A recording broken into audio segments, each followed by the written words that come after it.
What's going on? So this is one of them videos. If I had one lure to choose and that was all I had, you take all my tackle, everything else I got, I choose this dude right here. That is a Terminator Pro jig. I learned about these a few years ago from Jacob Wheeler. I used to throw the Strike King jigs. I used to throw all them. I just get hung up a lot. Something about them, the weed guard, they don't sit real right. If you can see how that weed guard is almost sitting right on there, I really like it. I don't get hung up as much. The thing about it, some guys like to cut that weed guard for hookup ratio. You can do that. There's nothing wrong with that. You're fishing open water, it's perfectly fine to do. I don't like doing it because you get any kind of wind, any kind of current. A lot of times you get a little bit of weight and it just goes the right way. And if you just got enough of that pointy hook to stick up on a branch, it's going to stick. I mean, if your boat's moving or anything, you're not going to know it. It's already, that point's already in the stick. By the time you go to reel it in, you're already snagged up. So personally, I don't do it, but to each their own. That's the beauty of fishing. Go out there, experience your own, figure it out, and get some knowledge out there on the water. This is a Okeechobee crawl. It's a 1/4 ounce. If I had one weight, you can fish this from inches of water up to 15, 20 foot of water. If you're going deeper, you can use lighter line. It'll have a little bit faster fall. You'll feel it a little better. You're fishing shallower stuff. You can put a bigger trailer on there, bigger line. It's going to fall a little slower. I like this because you can fish in clear water. You can fish in stained water. You can fish in muddy water.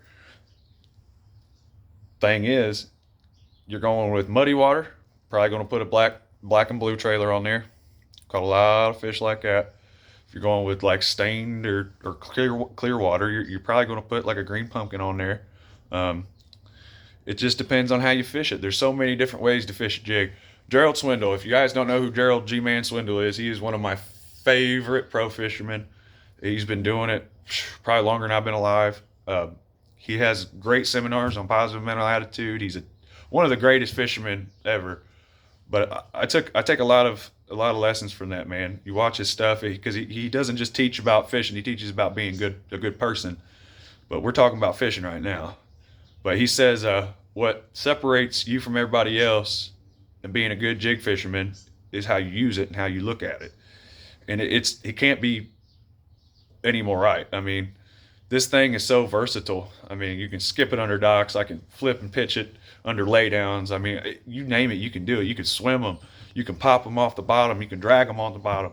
I've caught so many 3, 4, 5 pounders. I caught quite a few 6-pounders on this thing in Indiana. 6-pounder's not a giant fish. You think 6-pounder? Well, in Indiana, I tell you what, it's not quite a unicorn, but it's almost there.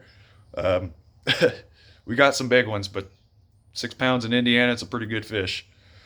I usually pair this up with like either a rage crawl or my other favorite that my dad got me onto a long time ago. It's called a chigger crawl. It's a Berkeley chigger crawl.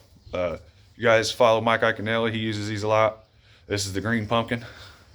What I'll do, they'll take, depending on what they're doing, if they're inhaling the whole bait and they're not just short striking it or just getting it in there and spitting it out, I'll take about just a little bit of the end off just so it's a little bit more compact. But I always bite some of it off just because I want them to take the whole thing. But if I'm looking for a bigger profile, like in dirtier water, I'll leave a little bit more on there. But what I usually do is I'll bite about that much. And then what you do is you find your head, measure it up, then you just thread it on there. And it's always good to do this stuff when you're not getting blown around on your little boat that's 100 years old. But I like to take them either right between the eyes or right behind the eyes.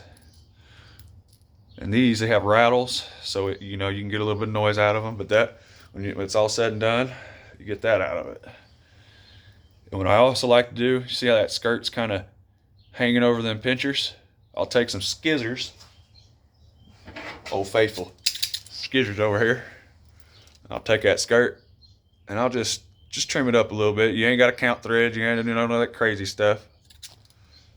But you just take it to where that skirt's not going to cause any problems with your pinchers having action. And that also gives it more of a finessey look, and it flares up a little better when you stop it.